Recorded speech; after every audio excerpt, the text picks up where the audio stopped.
Welcome to the Reality Taboo, where no topic is off limits. It's January 24th, 2026. We turn first to an Episcopal bishop in New Hampshire, name of Rob Hirschfeld, offering the following reflection at a vigil held for Renee Good, the woman who was killed in the altercation with ICE in Minneapolis a couple of weeks ago. Quote, as someone who is a man of profound historical privilege, as one who has made statements that, I have to say, have been really good and eloquent but have not moved the needle one bit, I want to speak briefly, primarily to the Christians among us. We are now engaged in a horrible battle that is eternal, that has gone on for millennia. As soon as the Christian church became linked to the empire by Constantine in the year 325 or so, the church immediately became corrupt, and the message of Jesus' love, compassion, and commitment to the poor, the outcast, was immediately compromised, and we have lost that voice, and we are here now, I believe, entering a new era of martyrdom, Renee Good being the last note of those martyrs. New Hampshire's own Jonathan Daniels, a man also of white privilege, stood in front of the blast of a sheriff in Haynesville, Alabama, to protect a young black teenager from a shotgun blast. He died and was martyred. We know of the women, the Mary Knoll sisters, who stood alongside the poor and the oppressed in El Salvador and were brutally raped and murdered in the name of Jesus. Oscar Romero, in a mass called upon the death squads of El Salvador to lay down their arms or risk excommunication, was martyred the next Sunday at the altar. I have told the clergy of the Episcopal Diocese of New Hampshire that we may be entering into that same witness, and I've asked them to get their affairs in order, to make sure they have their wills written, because it may be that now is no longer the time for statements, but for us with our bodies to stand between the powers of this world and the most vulnerable. And it may mean that we are going to have to act in a new way that we have never seen perhaps in our lifetime, except for these remote stories that I've just cited, to put our faith in the God of life, of our resurrection, of a love that is stronger than death itself. There are those who call themselves Christians now who are very close to the seat of the highest echelons of power in this country, who tell us that the way the world works is by force. We've heard it this week from Stephen Miller, that disparity could not be more stark. St. Paul in his letter to the Philippians said, let this mind be, let the same mind that was in Christ Jesus be in you, who though had every force in the world and could just lay assault to the whole universe, chose instead to enter our humanity, to empty himself, and to take the posture of weakness, of vulnerability, to enter even death on the cross. I'm speaking here to the Christians. That's what we are to model, because life, the life that God wants for us, is stronger than what we see. The cruelty, the injustice, the horror that we saw unleashed in Minneapolis, and we've seen it so many other times. Also in Minneapolis, lest we forget, George Floyd, say his name. So that is my prayer. Stephen Miller is Jewish. He's not Christian. That's beside the point. The purpose of highlighting this is to show the total inversion that Churchianity has brought upon historical Christianity. It's important to keep in mind the backdrop of these raids at this point in time are targeting the most violent, dysfunctional, illegal aliens that ICE has access to. We're not to the level of mass deportations where people are simply being deported for their only criminal offense being here illegally, being present in the country illegally. These are people with long, violent criminal rap sheets in the United States and also in their home countries that ICE is targeting. And so acting as a barrier standing between civil authorities and foreign criminals, we have a bishop who is calling for the protection of the most vicious elements of society to be able to continue to prey on with impunity the innocent, the sheep, the ones that putative bishops are supposed to be guiding. That's supposed to be his flock that he's there to provide spiritual and physical protection for. This Hirschfeld, who unfortunately or fortunately shares a surname with a certain Magnus Hirschfeld, who was an Ashkenazi Jew from Poland who pushed homosexuality, pedophilia, and transgenderism such that he drew the ire of the most evil regime in all of human history in Germany in the 1930s. This Episcopal bishop, Robert Hirschfeld, who surely is of no relation despite the fact that their names are spelled exactly the same. This Hirschfeld stands condemned by 1 Timothy 5-8, which states, but if anyone does not provide for his own, and especially for those of his household, he has denied the faith and is worse than an unbeliever. Hirschfeld invoked the name of St. Paul there Well, 1 Timothy, that's a letter written by St. Paul to Timothy. And so those words that were just read are St. Paul's own, the admonition against failing to provide for one's own immediate household, one's own flock, at the expense of those further out is something that is specifically condemned in very harsh terms by St. Paul himself, as he says that failing to do so makes one worse than an unbeliever. And that is, of course, a recurring theme with Churchianity. The harshest criticism for those in the Christian faith from none other than St. Paul and Jesus himself are for the teachers, the ones who are supposed to provide the guidance and the shepherding of the flocks of followers of Christ, that their subversion is worse than the unavoidable sins that laymen engage in and day out as a part of the fallen human condition.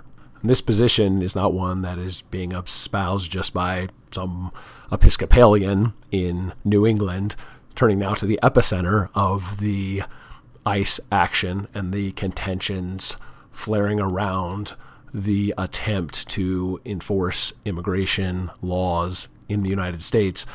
Quoting now Father Daniel Griffith, a rector and pastor and priest, the Basilica of St. Mary in Minneapolis, quote, "I think, too, of our immigrant brothers and sisters who are living in great fear presently in Minnesota and throughout the nation, afraid to go to work, school, or church. Archbishop Hebda, in a statement yesterday, referenced the dignity we all share, having been made in the image and likeness of God. This has been the consistent message of Pope Leo since his election last May, including the attendant call to peace. We must center the dignity of all in our community, no matter who they are or where they are from. The dignity we all have as human beings is inherent, universal, and inviolable, and our attendant call is to build a community of true justice and lasting peace," unquote. Again, with the Churchian inversion, arresting violent criminals and delivering to them earthly justice that is necessitated by their actions does not violate their dignity. To the contrary, to the totally inverse contrary, it is absolutely necessary to maintain the dignity of the population, to protect the population from the predations of criminals. And to maintain the dignity of the criminals requires that they be delivered justice. Recall in the Gospels, as Christ is being crucified, one of the criminals turns to him and, accepting his punishment as something he was due, given the crimes that he committed, asks for Christ to remember him in the afterlife. But there is no sense at all that the punishment, the justice that criminal hanging alongside Jesus was receiving was somehow aberrant or unwarranted. To the contrary, it was part of the crucifixion story. It existed there for a reason, to show the necessity of suffering justice for the crimes one commits. And the stark contrast was with Jesus, who did not deserve to be there. Jesus is the one in that story who is suffering the indignity, not the criminal who is being crucified on the cross, at the center of the Christian salvation story. The invoking of the concept of martyrdom on account of a lesbian woman in a same-sex marriage, which of course is an inherent abomination and contradiction in terms from any Christian perspective, any scripturally based Christian perspective, that is clearly the case, and it has been undisputed understanding in Christian teaching for 1900 years.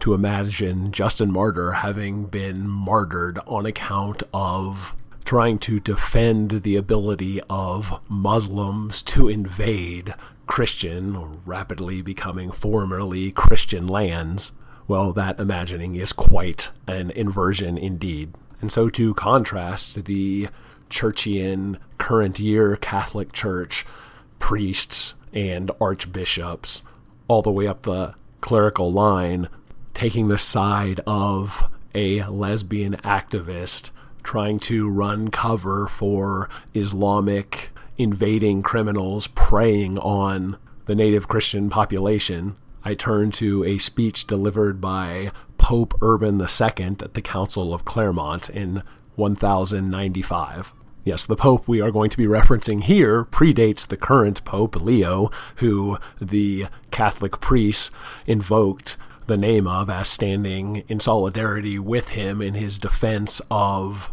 violent Islamic criminal invaders preying on Christians. This pope's call, that of Urban II, again, predates by a millennia that of Pope Leo. So take that and Churchians, mix it with the doctrine of papal infallibility, however you'd like to. Pope Urban II, quote, "O sons of God, you have promised more firmly than ever to keep the peace among yourselves and to preserve the rights of the Church. There remains still an important work for you to do. Freshly quickened by the divine correction, you must apply the strength of your righteousness to another matter which concerns you as well as God. For your brethren who live in the East are in urgent need of your help, and you must hasten to give them the aid which has often been promised them. For, as the most of you have heard, the Turks and Arabs have attacked them and have conquered the territory of Romania, as far west as the shore of the Mediterranean and the Hellespont, which is called the Arm of St. George. They have occupied more and more of the lands of these Christians, and have overcome them in 7 battles. They have killed and captured many, and have destroyed the churches and devastated the empire. If you permit them to continue thus for a while with impurity, the faithful of God will be much more widely attacked by them.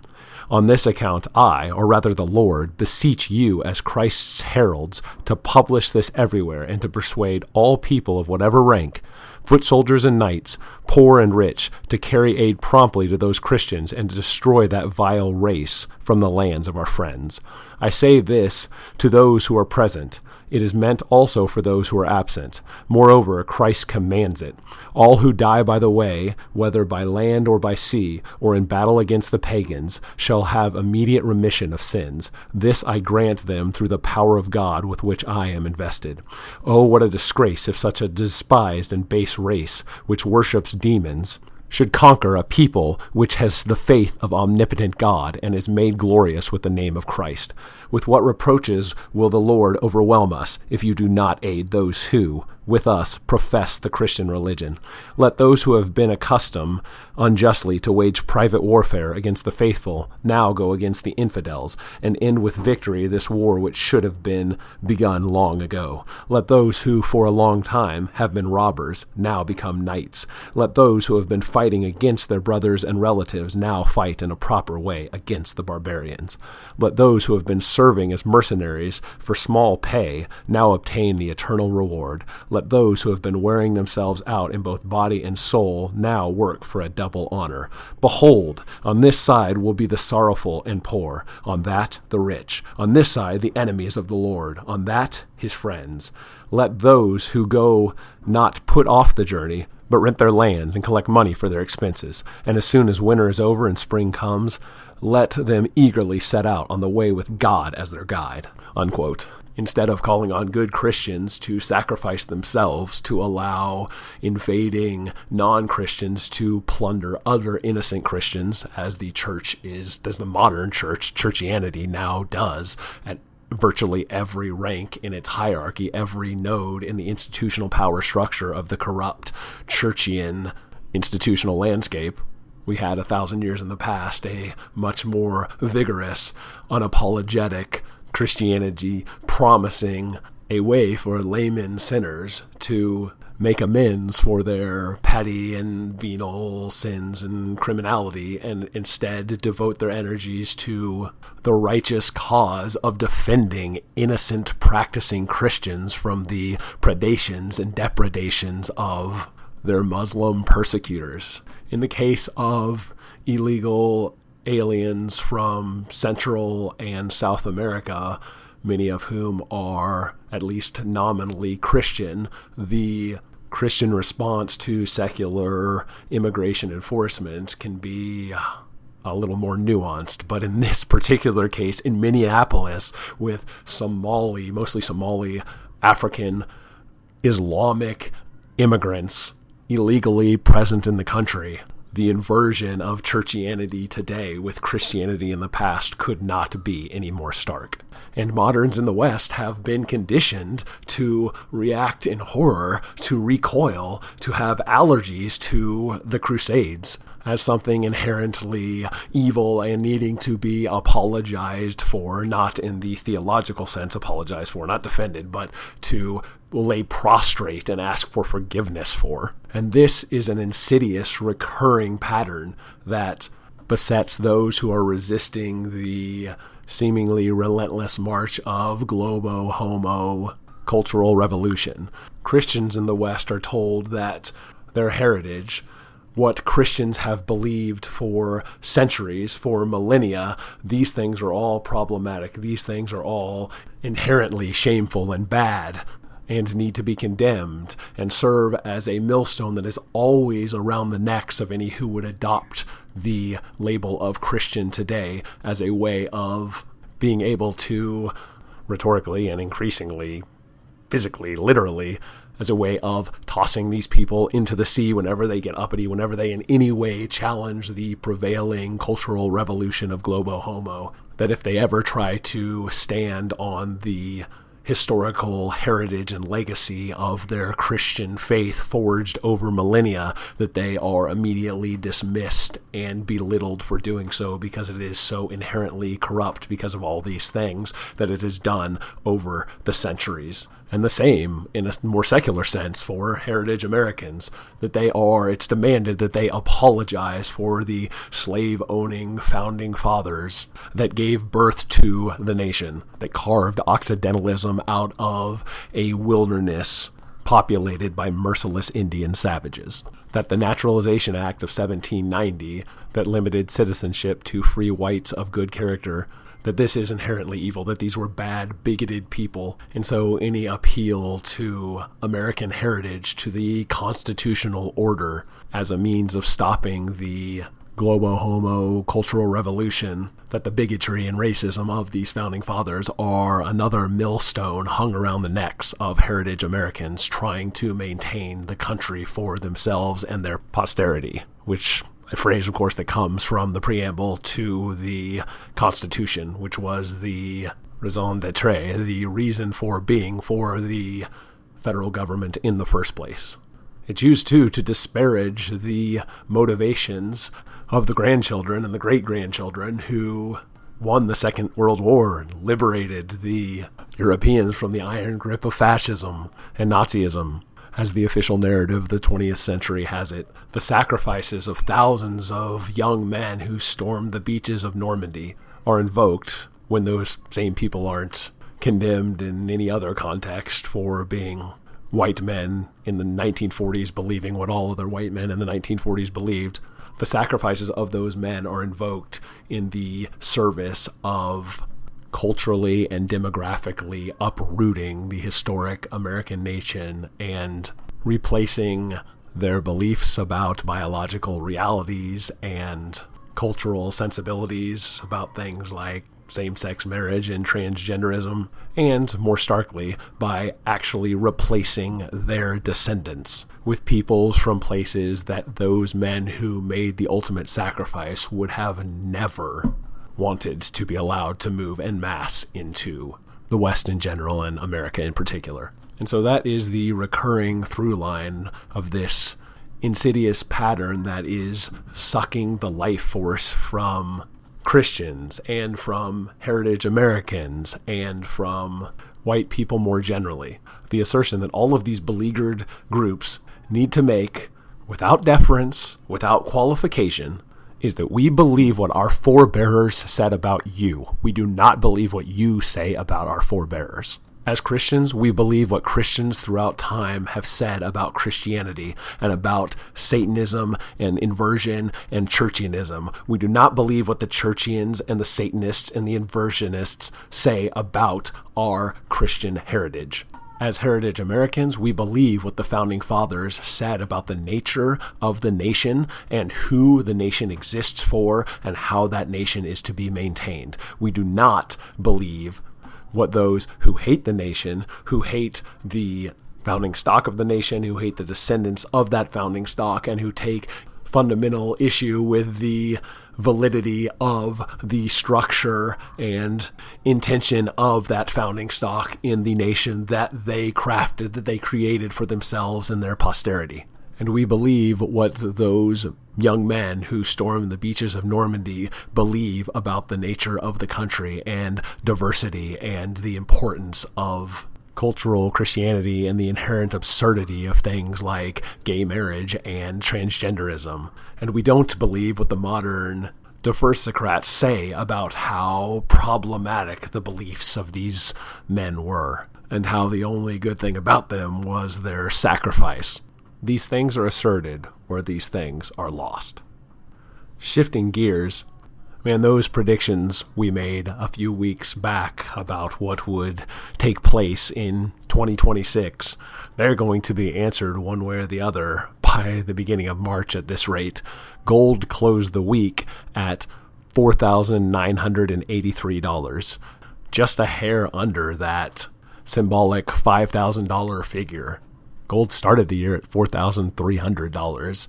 The most bullish major investment bank, which I think was Morgan Stanley, advertised a price target at the end of 2026 of $4,600, and other investment banks predicted a pullback in the price.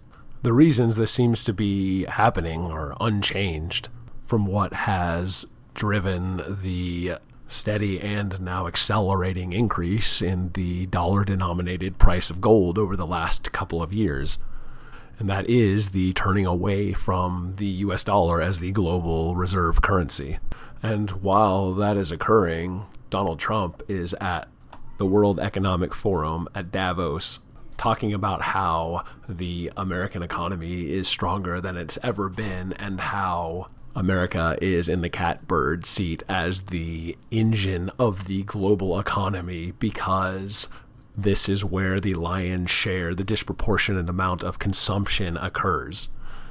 And for all of Donald Trump's long life, that has effectively been the case. Certainly for the vast majority of his adult life, American consumption has been perceived as the thing that has driven the global economy. But that's corresponded to the US dollar being the global reserve currency. It's being viewed as the universal measure of value, of purchasing power. And Americans have benefited materially from that, being able to live well beyond their means. We've talked previously about the fact that every month, month over month, year over year, decade over decade, billions and billions more physical goods come into the borders of the United States than go out. What goes out instead are American dollars, trivially in the form of green pieces of paper, much more significantly and substantially in financial assets, in stocks and bonds and treasuries and other forms of debt holdings. And the value of that debt, the underlying value of the debt, came from a couple of things. One, the universal, the global, well, almost global acceptance of the dollar-denominated assets as being the, in the vernacular sense, the gold standard of valuation. And I have that caveat about almost universally, almost globally inserted there, because there have been pariahs in the view of the American-led international order that have tried to get away from dollar-denominated assets or have effectively kept them out of the country, like Libya and North Korea, respectively. And number two, and very much related to number one, the undisputed military might of the American empire, backing up the reliability and enforceability of dollar-denominated assets and transactions being reliable and being sustainable as the thing that underpins the international monetary system. But one and two are both breaking down. The BRICS nations are quite openly convening conferences about looking at assets to replace the US dollar as the medium of exchange between members now, but certainly with the intention of expanding that out beyond BRICS to the rest of the non-Western world. And the story of the 21st century with regards to the American military is one of embarrassing quagmire after embarrassing quagmire. The inability to change Afghanistan over the course of 25 years, the inability to win a proxy war against a gas station with nuclear weapons, and a struggle to talk down China on the issue of Taiwan. The Trump administration is attempting to shore up reason number two by trying to increase the annual military budget in the United States by another $500 billion by celebrating the surgical strike on the administrative head of Venezuela, the president of Venezuela, and by continuing to talk tough about other countries in Latin America, but also on the other side of the world in Iran. If the dollar is dethroned from its perch as the head of the International Monetary Order, though, that additional $500 billion devoted to the military is not going to redound in real gains for the American military's might vis-a-vis the rest of the world. And the insistence that because American consumption is perceived to drive the global economy, that the U.S. military and imperial might is under no threat, and by extension that the dollar's power as the world reserve currency isn't actually in peril. Donald Trump is able to say at the WEF that America has nothing to worry about. America can do whatever it wants. America can take Greenland because we can either use option number 2 and just militarily conquer it, or we can use option number 1, we can just buy it, and there's nothing you can do because your economies rely on us. Well, if we take a second to really think through that logic, devoid from its historical context of the establishment of the US dollar as the global reserve currency, and just think about it in more fundamental terms, the idea that consumption is what drives the economy, that is somehow what makes a person wealthy, a country wealthy, is being able to consume, is really backwards, or at least it needs heavy qualification.